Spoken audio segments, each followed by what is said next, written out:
Hello ವಿದ್ಯಾರ್ಥಿ ಮಿತ್ರರೇ, ಇದು IAS ಕನ್ನಡ ವಾಹಿನಿ. ಎಂದಿನಂತೆ PSI ಪರೀಕ್ಷಾ ಗೈಡನ್ನು ಮುಂದುವರಿಸ್ತಾ ಇದ್ದೀವಿ. ನಿನ್ನೆ ತರಾನೇ ಇವತ್ತು ಸಹ ಇಂಗ್ಲಿಷ್ ಕನ್ನಡ ಅನುವಾದ ಪದಗಳನ್ನು ಮುಂದುವರಿಸ್ತಾ ಇದ್ದೀವಿ. ಅದರಲ್ಲೂ ಮುಖ್ಯವಾಗಿ ಕ್ರಿಮಿನಲ್ ನ್ಯಾಯಾಲಯಗಳಿಗೆ ಸಂಬಂಧಪಟ್ಟಂತ ಅನುವಾದ ಪದಗಳು. ನೋಡಿ, ರಾಂಗ್ಫುಲಿ ಕನ್ಫೈನ್ಡ್ ಹೇಳುವಂತ ಒಂದು ಪದ, ಅದನ್ನು ನಾವು ಅಕ್ರಮವಾಗಿ ಬಂಧಿತ ಹೇಳುವಂತ ಒಂದು ಅಂಶವನ್ನ ಅದನ್ನ ಅರ್ಥವಾಗಿ ಇಟ್ಕೊಂಡಿದ್ದೀವಿ.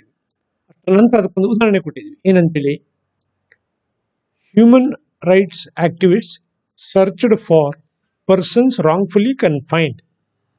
ಅಂದ್ರೆ ಮಾನವ ಹಕ್ಕು ಹೋರಾಟಗಾರರು ಅಕ್ರಮವಾಗಿ ಬಂಧಿತರಾದ ವ್ಯಕ್ತಿಗಳಿಗಾಗಿ ಶೋಧನೆ ನಡೆಸಿದರು. ಅಂದ್ರೆ ಯಾಕಿದ್ರ ಕೊಟ್ಟಿದ್ದೀವಿ ಅಂತಂದ್ರೆ,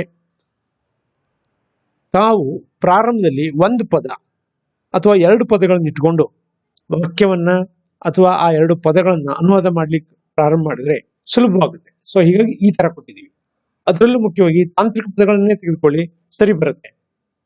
ಉದಾಹರಣೆ, ನಾನು ರಾಂಗ್ಫುಲಿ ಕನ್ಫೈನ್ಡ್ ಹೇಳುವಂತದನ್ನ ಇಲ್ಲಿ ಅಕ್ರಮವಾಗಿ ಬಂಧಿತ ಅಂತ ಇಟ್ಕೊಂಡೆ, ಅದಕ್ಕೊಂದು ಉದಾಹರಣೆಯನ್ನು ಕೊಟ್ಟೆ. ಸೊ ಹೀಗಾಗಿ ಈ ತರ ಇಟ್ಕೊಳ್ಬಹುದು. ಉದಾಹರಣೆ, ಹ್ಯೂಮನ್ ರೈಟ್ಸ್ ಅಂದ್ರೆ ಏನು, ಮಾನವ ಹಕ್ಕುಗಳು ಅಂತ ಇಟ್ಕೊಳ್ಬಹುದು. ರಾಂಗ್ಫುಲಿ ಹೇಳುವಂತದ್ದು ಅಕ್ರಮವಾಗಿ, ನೋಡಿ ಅದು ಟೆಕ್ನಿಕಲಿ ಆಗ್ಬೋದು, ತಪ್ಪಿತ ಅಥವಾ ತಪ್ಪಾಗಿ ಹೇಳುವಂತ ಅರ್ಥನೂ ಬರುತ್ತೆ. ಆದ್ರೆ ಕ್ರಿಮಿನಲ್ ನ್ಯಾಯಾಲಯಗಳಿಗೆ ಸಂಬಂಧಪಟ್ಟಂತೆ ಆ ವರ್ಡ್ ಟೆಕ್ನಿಕಲ್, ಅದನ್ನೇ ನೀವು ತಾವು ಕೊಡಬೇಕಾಗತ್ತೆ. ಇನ್ನು ಎರಡನೇದಾಗಿ ಅಡ್ಜರ್ನ್ಡ್ ಪ್ರೊಸೀಡಿಂಗ್ಸ್ ಹೇಳುವಂಥದ್ದು ಕಾರ್ಯಕಲಾಪಗಳ ಮುಂದೂಡುವಿಕೆ.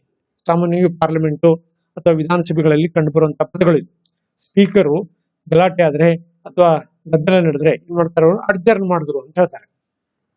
ಸೊ ಇಲ್ಲಿ the judge has the power to adjourn the proceedings in the court ಅಂತ ಕೊಟ್ಟಿದ್ದೀವಿ.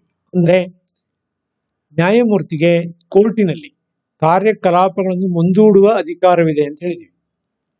ಅಂದ್ರೆ ಸ್ಪೀಕರಿಗೆ ಯಾವ ರೀತಿಯ ಈ ಕಾರ್ಯಕಲಾಪಗಳನ್ನು ಮುಂದೂಡುವಂತ ಅಧಿಕಾರ ಇರ್ತದೆಯೋ, ಅದೇ ತರ ನ್ಯಾಯಾಂಗ ವಿಚಾರಣೆ ಅಥವಾ ನ್ಯಾಯಾಂಗ ಒಂದು ಕಾರ್ಯಕಲಾಪಗಳನ್ನ ಮುಂದೂಡುವಂತ ಅಧಿಕಾರ ಯಾರಿಗಿರುತ್ತೆ, ಈ ನ್ಯಾಯಮೂರ್ತಿಗಿರುತ್ತೆ. ಅದು ಸಬಾರ್ಡಿನೇಟ್ ಕೋರ್ಟ್ ಇರ್ಬೋದು, ಹೈಕೋರ್ಟ್ ಇರ್ಬೋದು, ಸುಪ್ರೀಂ ಕೋರ್ಟ್ ಇರ್ಬೋದು. ಸೊ ಹೀಗಾಗಿ ಆ ವರ್ಡ್ ಅನ್ನ ತಾವು ಅಡ್ಜರ್ನ್ ಅಂದ್ರೆ ಮುಂದೂಡುವಿಕೆ, ಪ್ರೊಸೀಡಿಂಗ್ಸ್ ಅಂದ್ರೆ ಕಾರ್ಯಕಲಾಪ, ವಹಿವಾಟು, ವ್ಯವಹರಣೆ, ಹೀಗೆಲ್ಲ ಯೂಸ್ ಮಾಡ್ತಾರೆ. ನೋಡಿ, ಇದಕ್ಕೆರಡು ಭಿನ್ನ ಪದಗಳಂದ್ರೆ ವ್ಯವಹರಣೆ ಹೇಳುವಂತ ಅಂಶವನ್ನು ಬಿಡಿಸಿದ್ದಾರೆ ಇಲ್ಲಿ ಕ್ರಿಮಿನಲ್ ಇದರಲ್ಲಿ ನ್ಯಾಯಾಲಯಗಳ ಒಂದು ಭಾಷೆಯಲ್ಲಿ. ಸೊ ಅದನ್ನು ತಾವು ನೋಡಿಟ್ಕೊಳ್ಬಹುದು. Next, order for disposal of property. ಸಾಮಾನ್ಯವಾಗಿ ಈ ಆಫೀಸ್ ವಿಚಾರಗಳಲ್ಲಿ ಬರುವಂತ ಅಂಶ. ಈಗ ಉದಾಹರಣೆಗೆ ರದ್ದಿ ಇರ್ಬೋದು, ಸ್ಕ್ರಾಪ್ ಇರ್ಬೋದು, ಅಥವಾ ಮತ್ತೇನೋ ಇರ್ಬೋದು, ಹಳೆ ವಾಹನಗಳೇ ಇರ್ಬೋದು, ಇವುಗಳನ್ನೆಲ್ಲ ಆರ್ಡರ್ ಫಾರ್ ಡಿಸ್ಪೋಸಲ್ ಅಂತ ಹಾಕ್ತಾರೆ. ಅದೇನದು, ಸ್ವತ್ತಿನ ವಿಲೆಗಾಗಿ ಆದೇಶ. ಇಲ್ಲಿ ಪ್ರಾಪರ್ಟಿ ಇರೋದ್ರಿಂದ ಸ್ವತ್ತು ಅಂತ ಹೇಳಿದಾನೆ, ಆಸ್ತಿ ಅಂತ ಹೇಳಿಲ್ಲ. ಆಸ್ತಿ ಅಂತ ಹೇಳಿದ್ರು ತೊಂದರೆ ಇಲ್ಲ. ಉದಾಹರಣೆಗೆ ಏನೋ ಅವಸರದಲ್ಲಿ ಆಸ್ತಿ ಪ್ರಾಪರ್ಟಿ ಅಂತ ಹೇಳಿದ್ರು ತೊಂದರೆ ಇಲ್ಲ. ಆಸ್ತಿ ವಿಲೆಗಾಗಿ ಆದೇಶ.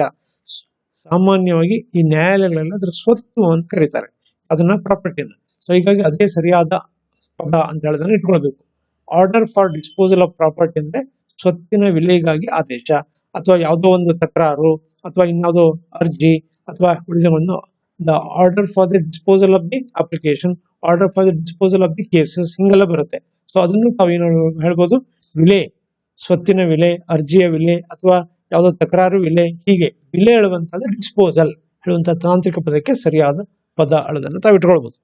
ಸೊ ಇಷ್ಟನ್ನು ನಾವು ಈ ರೀತಿಯ ಒಂದು ಇದರಲ್ಲಿ ಸಂಕ್ಷಿಪ್ತ ರೂಪದಲ್ಲಿ ಯಾವ ರೀತಿ ತಗೊಳ್ಬೇಕು ಅನ್ನೋದನ್ನ ಹೇಳಿದೀವಿ.